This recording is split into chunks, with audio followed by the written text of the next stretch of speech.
There's some poor frogs that don't croak for his own pond. When they all this morning. Amen. Awesome God. 1 Corinthians 9:24. Calvin, you're gonna have it. So really quickly it says, know ye not that they which run in a race run all. Everybody run. But one receiveth the prize. It's not like now you give out 8th place trophies.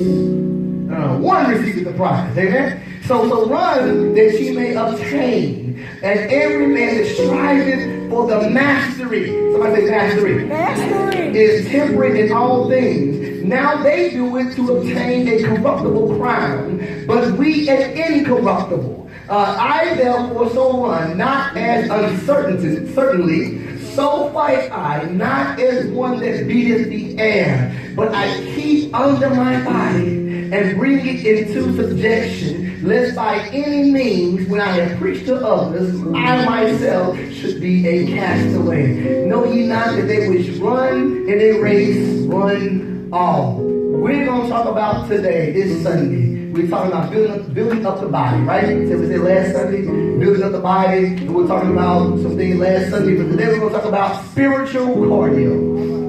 Spiritual cardio, amen? When you run, you build up your cardiovascular ability. Spiritual cardio. You may be seated. Can anybody tell me last Sunday, we're talking about building up the body, what were we talking about last Sunday? Y'all remember? Somebody give me the exact sermon title of what we talking about last Sunday. Spiritual nutrition. Y'all saved it. They go on YouTube. Now y'all saved it. I don't know about say y'all in there. Know what we talking about last Sunday. We talked about nutrition last Sunday. About eating the right things. About eating the word of God. The counsel of God. And getting revelation from God. Today we're going to talk about spiritual cardio. If you notice in the word, the Bible has a lot of scriptures that deal with running a race. Am I with amen? Amen. There's a lot of scripture about running a race. Talk about running all the time. It is all of us have a race to run. All of us have a race to run. We need to make sure that we are in shape to run the race. Amen? You got to be in shape. Just like in your spirit, in your fleshly body, you will be in shape to go run. You must be in shape to go and to run in a spiritual race. This is why I have not joined the military. I have 3 days off and get back to the military. One of the biggest reasons is I'm probably not going to pass that PT test anymore. I can do the push-ups, I can do the sit-ups, but that run's going to just about kill me. And so that's going to hold me back because I'm not in shape to do that. Amen. So this is what I want to tell you. So, see, I got a story from basic training because this is our basic training. And when I first got there, I wanted to be able to run. I could run a little bit. So I ran and they group you. You have A group, B group, C group, and D group. We picked with D group because we say D group can do them a power walk. That's all they do is know how to do like this. We picked with them. But I ran and they grouped me into A group, which is the fastest group you can run in basic training. The fastest group you can run in is A group. Now, I ran in A group, but what I need to tell you guys, I was about the 3rd slowest person in A group. So I had about 2 people who were slower than me. What did that mean? That means that every time we had to run, I had nightmares the night before. When they put the word CR, it's cardiorespiratory on the board, that means we're going to do that tomorrow for PT. When they did that, for physical training, when they did that, I was just about having nightmares that night. Because I was not very good at running. It's hard to be one of the slowest people in the fastest group. And so because of that, because I was not going to quit, I knew I had better learn how to run more efficiently. I can't quit because Daddy picked with me too much. Daddy said you're not in the real army anyway because you're the National Guard, so you can't come back home. So I had to go ahead and finish. I had to make sure I can do it. See, what is Paul telling us about running? This journey of life is a race. Everybody's running it, but not everybody is going to receive a prize. There are some people that claim Christianity, I want y'all to hear me when I say this, that are not going to receive the prize. He instructs us to run in a way that will make us winners, because God is not in the business of making losers. Y'all better hear me. God is not in the business of making you to be a loser in life. He wants us to win in every aspect of our life. Therefore, we should run with winning on our mind. The Bible says that everything that he puts his hand to shall prosper, right? So whatever God wants you to do, it should prosper because he's a winner. See, if we're going to receive the prize, we must strive for mastery. Somebody say mastery. Mastery. Somebody else say mastery. Mastery. Mastery means excellence. It means that you are an expert. It means skill. It's about being the best. If you are not interested in being the best in whatever you put your hand to, you are not fit for the kingdom. Oh, it got quiet on there. I'm just being honest with you right now. If you're not interested in being the best at what you're going to do, then therefore you are not fit for the kingdom. We have too many people that are trying to skate by. We have too many people that want to just barely make it in. But God is calling for people who are striving for mastery. I think y'all can get quiet if y'all want to. But it's the truth. He does not want people who just want to be barely a Christian. That's right. He's not want people who want to just be barely a deacon, barely a pastor, barely a preacher, barely a minister. You know, he wants people who take what God has given them and they're going to strive to be the best preacher they can be. I want to be the best deacon I can be. If I'm going back in the church, let me back in the church the best vacuum that I can be. Y'all really hear me? Yeah. If I'm taking out the trash, if I'm cutting the grass, whatever I'm going to do and give it to God, I want it to be my best. See, God is calling for strive for mastery and whatever we're called to be. If you're doing anything for God, you should strive to be the best at it. Yeah. The best. The best. So are you striving to be the best, or are we good with good enough? I can preach about dating and lines and stuff like that. I want to come to your house. I want to come to where we are comfortable at. Yeah. Are we good with being good enough? Amen? You can settle for good enough, but I am set on reaching a level of excellence inside of ministry. I don't want to preach the same way I preached 10 years ago. If you cannot tell any improvement in the way I preached for 10 years ago, I wasted 10 years. Y'all ain't heard me in here. Yeah. If you've been an usher for 10 years and you have not improved on anything, you wasted 10 years. If you've been saved for 10 years and you're in the same situation you were 10 years ago, you wasted 10 years because you're not striving for mastery. Yeah, yeah. You see, the church would be a better place if it was full of people that spent more time striving for mastery in their ministry than they did criticizing the shortcomings of everybody else. They get quiet. Y'all don't want to hear that. We'd be a whole lot better if I worried about, Lord, am I the best saint that you want me to be? Am I the best member that you want me to be? Yes, but we spend more time criticizing people who we look down on. Yes, Lord. All of these others out there. And Christians will move to excellence. You can somebody say excellence out here. Excellence. That's what you should be striving for, excellence, if they would stop judging themselves by the worst people. Yes, Lord. That's what we do. We become that man the Bible Jesus talked about who said, Lord, let me to pray. At least I'm not like this sinner over here. Don't we do that? Yes. Well, you know, I'm doing better than sister so-and-so. I'm doing better than brother so-and-so. And we judge ourselves by those people, and that's not what God said. God has a mark that he has set for you, and it's not based on anybody else. Amen. And as long as you don't say, Lord, let me be better than this person, better than that person, and I'm going to be good, that may not be what God is calling for you. Amen. I had some students inside my class when I began to teach. I had some students, I had some, to be honest, some of them, they could get an A. I expected an A from them. That's it. Some of them could not get an A. But not. Let's be real. They were behind in certain areas. They could not get it. But I told them, if you get a B, it's just like somebody else getting an A.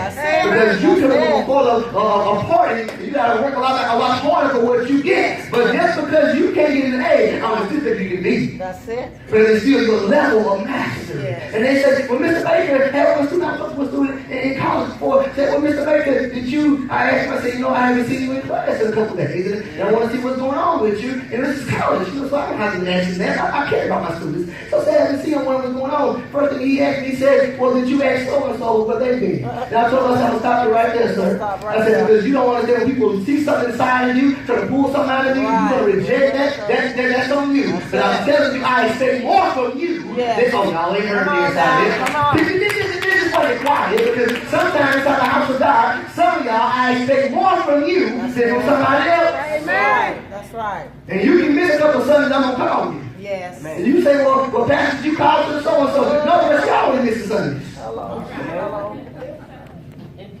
I didn't want to hear that. Amen. If you miss it and I ain't asked about you, that means I probably expected that from you. And that was true, wasn't it? It was wrong. That was true, wasn't it? I mean, I expected you going to be a no call, no show. And they say. Amen. But there are certain people that is something, if you miss, I'm not calling you because I'm trying to check up on you to try to make you get in line, but I'm calling you because I'm concerned about you. Yes. Because I know that you strive for mastery. You just trying to come to church and pray a pastor. You want mastery. God, we gotta start doing that. We gotta start reaching for the mark, the prize, and the high call that Jesus has set for our lives. So are we striving to be average? Or are we striving for mastery? Are we striving to be average? See, to get to a level of mastery, you gotta learn to run correctly. Somebody say run correctly. Run correctly. See, you can't run if somebody beating the air. You know what that means? People who beat the air, they're wasting their time in foolishness.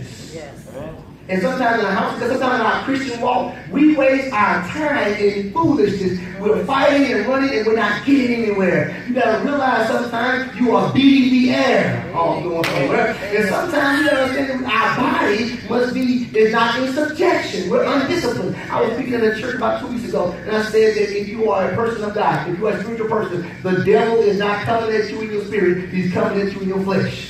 For all these folks talking about I was born in the heavens and I was fighting the enemy in the spirit. The devil's not going to fight you in your spirit. He can't beat you in your spirit. So God is God is the spirit. And those that worship him will worship in the spirit and truth. When the devil coming at, he comes to your flesh. Yes. This is why you see preachers, I'm going to go ahead and say it. You see preachers sometimes who can preach to the nation, who can get thousands of people saved, who can pastor mega churches, but yet they still have issues in their flesh that make them backslide. But the devil realized, I can't deal with you on the spiritual level. You got too much word inside of that. But I can't deal with that flesh because even though you preaching to people, you never got that lust issue. You ignoring the fact that you see your sisters in Christ. You see them as somebody on Instagram somewhere. You not dealing with that lust issue inside of you. You still lust at people. So guess what? He said, I can't deal with you in the spirit, but guess what? I can show you what you inside your flesh. Can I be real inside you with someone? The devil can deal with your spirit. He will deal with our anger issues sometimes. He will deal with your attitude. Because you just speak in tongues, but you never fix the attitude yet. You can shout and run around here doing all that stuff, but we ain't fix our attitude yet. We not fix our emptiness issues yet. And we do all this stuff. We come to the body of Christ, but we not fix some stuff inside of us. And we expected him that when we start praying and go to the third heaven, we want the demons that don't fight us in. He ain't coming there, baby. He's coming when you go inside the house of God and you can't speak to somebody. Get up. Yes. Let's go. That's good preaching, man.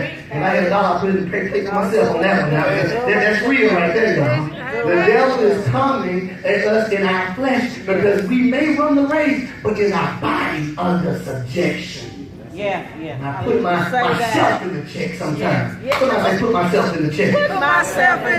So you need to run the race in the right way. Here are 4 ways to run it. I like to research stuff because, I'm not going to run. I got to give it up running. I walk. I got a little backpack I put some weights inside of it because I'm through running in my life. But I did want to really research what do people do when they run.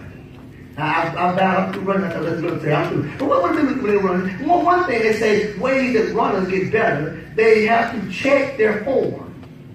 The form, the technique and how they run. Somebody said check your form. Check your form. Some of the reasons that we're not running efficiently is because we don't have the correct form. Runners don't just run fast, they run with form. If you watch the Olympics, you see how those people run? They don't just run wild. They don't run like this and crazy. They run straight in line. They run technique. See, I didn't know what track coaches did. I never knew that. So what you do when you coach track? Just tell them to run. Run fast this time.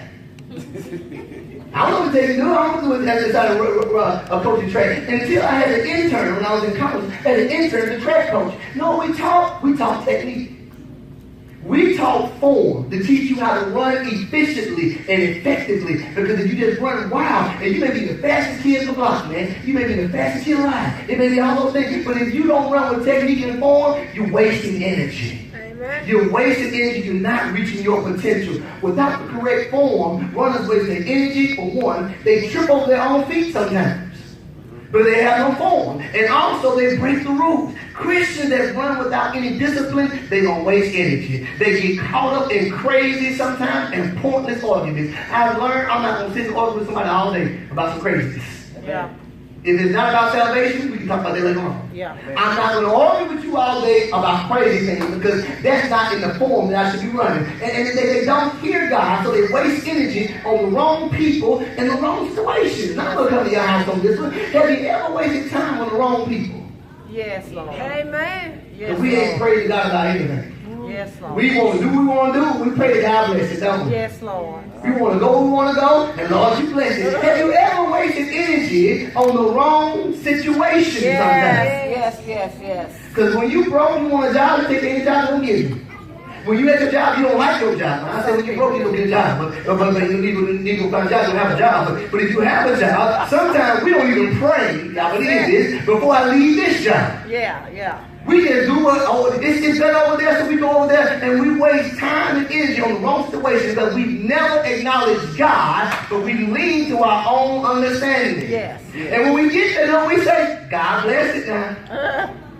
I'm doing a new thing, says to God. Y'all pray that God bless me. How you gonna ask God to bless you with something that He's not ordained? Oh, come on They get now. real quiet on that, don't they? Yeah, Because we haven't asked God, what do you want? that's right. But when we say God is going to bless those things, have you ever wasted time on the wrong people, wrong situations? Have you ever gotten in your own way? I want to come in this because God keeps setting you up over and over again to be blessed, and you keep tripping over your own feet. You ever heard somebody say you get in your own way sometimes? Yeah. And then we had you in the door with your attitude. Oh, y'all been this. We had you set up, but your jealousy in the issue. We had you already there, but your temper just messed you up. Have you ever gotten your own way sometimes? Have you ever did that because you were running undisciplined? Have you ever ran hard and gave your all to something and still failed? Come on now. Yeah. Maybe it's just me. Have you ever ran into somebody who beats the air? Lord, I'm running and I'm doing the best I can, but it seems like I never get anywhere. Oh God. See, I've been praying about that when we come down and even work. And I said, Lord, I work too hard, make too much money to be broke. Come on now.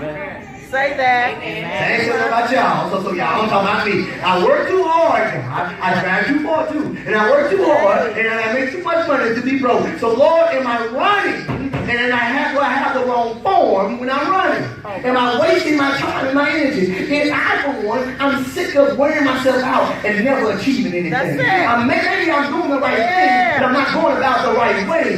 Maybe I need to learn how to run with some form every now and then. See, in the military, you have to run just like this. You keep your arms in, keep your elbows inside of it. You don't run like this because you're wasting energy. And I'm learning, Lord, I gotta make sure I'm running the right way. So I cannot go to a point where I'm not gonna be beating against the air because you got me off the target. And because you saying this, and because you pulling me out, and I'm worried about my haters, worried about people who talking about me. Why should you be running my race?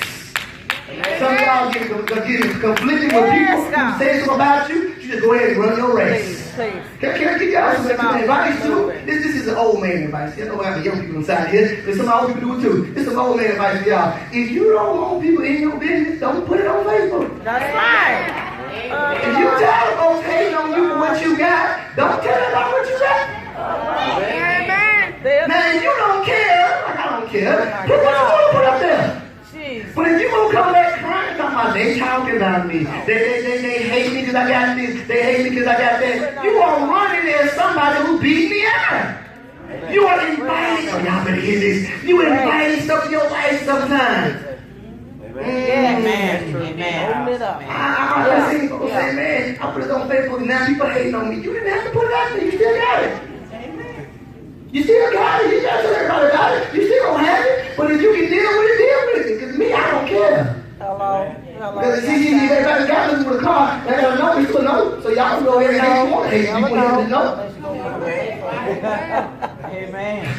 If I got this with a house, guess what? It's not my house. I've been let go anyway. That's it. So what do you really hate? Oh, not going to hit me. So maybe I need to listen to God and God's messages so that I can run with grace and with speed. That way when I get what God has for me, I won't be too tired to enjoy. Yes.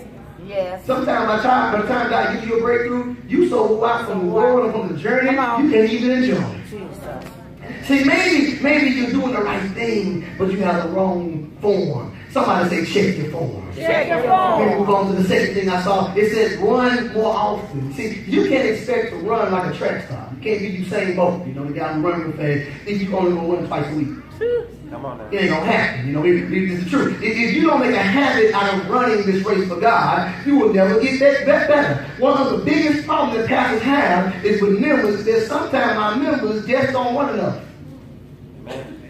Not doing enough. Oh, y'all better hear me inside here. So you're not doing enough. We were talking about today about the Holy Ghost inside of Sunday school. Now, I want y'all to come to Sunday school. I'm inviting y'all to Sunday school because it's great we're talking about the Holy Ghost. And I said some of the reasons why we don't feel the Holy Ghost is because we don't use it for anything. Amen. That's right. We smoke in tongues and we good.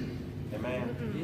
We clap those times and we good, but we do not use the Holy Ghost to go do anything. See, you got to go out there and start doing some stuff. You must run the race. There are people that do one good thing, they stop running. There are some people that get one breakthrough and they stop running. There are some people who get one victory and they stop running. And because they stop running, the next race is harder than it should be. Right. Because every obstacle that you go into will pull everything out of you because you are in no shape to run. Can I give you some knowledge and revelation real quick? Everything should be breaking you down every time. Amen. Amen. Every obstacle, every situation should not have you to a point where you're ready to quit every time.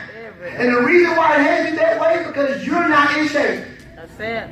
We did a PT test in the morning in the army. When I was there, we took them it took about 3 a year. And guess what? Every time we took them, you can ask me, when I came back home, I was all stiff, I was all sore, I was all aching. I wanted to get inside the tub with some Epsom salt like an old man inside there. That's just real. Because I was there just doing that bad. And you know why? Because I was never in shape. Amen. I decided, because I was a college student, I would go out there and run. Eating pizza, doing all kind of crazy stuff, living a kind of crazy life, eating whatever, and decide I'm going to get out there and be like Samson and shake myself real quick. Throw on those shorts, tie up those shoes, and go out there and run. And you're going to pay for it later on. Yeah. And the problem with the house of God is that sometimes the reason why everything breaks us down is because we're in no shape to fight. We're in no shape to run. Every obstacle that comes against us is going to kill us because we're in no shape to run. Some of you only read the word. I'm going to go here right here. You only read the word when you're going through. You don't open the Bible when you're going through. Some of you will only pay for the church when we're going through. Some of us will only want to seek God and fast and pray when we go through. But when the battle's over, we quit doing what gave us victory. Yeah. This is what they say about in our relationships. This guy wrote on Facebook, I like about that. And I had to come and say, yeah, I agree with that, because the problem sometimes even with marriages, you stop doing what got you married. That's it. Man. We stop being nice to each other and loving each other and speaking good things and buying stuff to each other. We start talking to each other nicely. We talk to everybody. I had to get on myself. I had to repent for myself. I had to see that everybody else nicely but snap at her. That's not good. That's not my bed. That's not good, you know. That should be the one person that I make sure. Y'all better hear this inside here. And because what we do is in the house of God, we read our word, we get faithful to it till we get out of battle. We're faithful to church till we come out of the battle. We're faithful seeking God until we come out of the battle. And so we have to learn that you got to keep running in the off season if you're going to be ready for what's coming at you. Galatians said 5:7 says, ye did run well. What did hinder you? Who did hinder you? That you should not obey the truth. Why did you stop running? What made you stop running? You were doing so well. What hindered you? Even when you're not in major warfare, you still got to keep running. Yes. Even if you're not inside the battle, you got to stay in shape. That's because we stay in shape before we go to Iraq. We don't have to get in shape when we go to Iraq. We're in shape before we go over there. So even though you're not in a battle right now, you still need to read your Bible. Yes, you still Lord. need to be fasting and praying before God, seeking God's face, because you don't know the next obstacle that's coming in front of you. Amen. Somebody say, keep running. Keep running. Third thing I'm doing out here, because it says increase at God's pace, not your side. So it said that runners, good runners, don't get ahead of themselves. They increase their pace with their body and mind so they don't get hurt. Too many people want to go from 1 to 100 overnight. Oh, yeah. They don't want to prosper in the process. Yeah. I'm going to say it one more time. Some of us don't want to prosper in the process. I was thinking to a man of God, and both of us, we're on the apostles and like fathers to both of us. And then he was saying that so many young guys want to preach their first sermon and pass the next Sunday. They don't want to go through a process of learning. They want to be increased and be exalted overnight. And so they do these things. They want to be elevated before they are ready. And Paul tells us that we should run this race with patience. God elevates you when he knows you're ready. We want to be elevated before our time because we become impatient, don't we? Yes. I mean, so many preachers who begin to pastor too early. Just being real. Come on now. I mean, too many people that because you were called to preach does not mean you got to do your first sermon next Sunday. You better say that. I had to learn that. I said, and people they say, oh, I'm called to preach. I said, yeah, that may be good, but that don't mean you got to preach next Sunday, because if this is what you're called to, you called to the wrong thing. Yeah. Y'all ain't giving me any. If you're called to that, you're called to the wrong thing. Because if you can't preach at your job, if you can't preach inside your household, if you can't preach at your school, if you can't preach to your family, you're not worthy to preach up here. Amen. That's true. It got quiet inside the house on that one. Sometimes we want to run things out of church, we run our houses with. Amen. Oh, do we want to manage things inside the house of God? Do we take care of our jobs with it? Are we good stewards of what God has given us? We want to go from 1 to 100 overnight. And so this is what God is saying. You can't run a mile today and run a marathon tomorrow. Oh, I got to look every mile. You know, a mile is 26, or a marathon is 26 miles. You have to work at it. And in this age of the church, we have so many people that don't want to be discipled, and they don't want to go through a process. And there are no montages with God. You know the montages I was watching kickboxing yesterday, the one with John Lawson thing. I was watching him, she's a kickboxer. And with him, and I was watching it, and you know, he goes to learn karate, he learned it with their little song on it. The song started playing, they show up that kid doing kicking the tree. Show him doing splits and doing all this stuff. And when the song is over, all of a sudden he's a movie-tired kickboxer. Y'all watch Karate Kid? Amen. Soon as the song starts, he's learning. And he's messing up. By the time the song is over, he gets better, ain't he? By the time the song is over, oh, he's ready to go to a tournament, ain't he? That's what we think about God sometimes. By the time I get through shouting, I'm going to be anointed above measure. By the time I get through praising God, I'll be ready to go out there and go win the world for Christ. God said he has no montages. You got to go through process. Somebody say process. Process. And so one good shout and one good anointed service is not enough to place you in a position to lead the runners. Because you should be humble enough to let God elevate you. 1 Peter 5:6 says, humble yourselves therefore under the mighty hand of God, that he may exalt you in due time. I have to learn to be humble to operate in God's time so I don't get hurt. I'm going to slow down and tell you this, because I don't want you to get hurt. Because real runners realize they cannot be so overconfident in themselves and in their ability, because they push their body to a level beyond their ability. Y'all hear me? They can injure themselves. You got to go out there and run too hard. Me doing what I was doing when I was trying to go out there, was not in shape when trying to run. That's when you get hurt. Man. When you're not in shape and you try to go do some things, that's when you get hurt. Yeah. When you don't stretch, you try to go lift stuff, that's when you get hurt. And that's also when you get, sometimes you get injured. Because let me tell you something, being hurt and being injured are two different things. Hello. Because see, people can run, they're going to play through the hurt. And the football coach tell you sometimes, football coach says, are you hurt or are you injured? Because if you hurt, you can play through hurt. But if you injured, you can't play through an injury.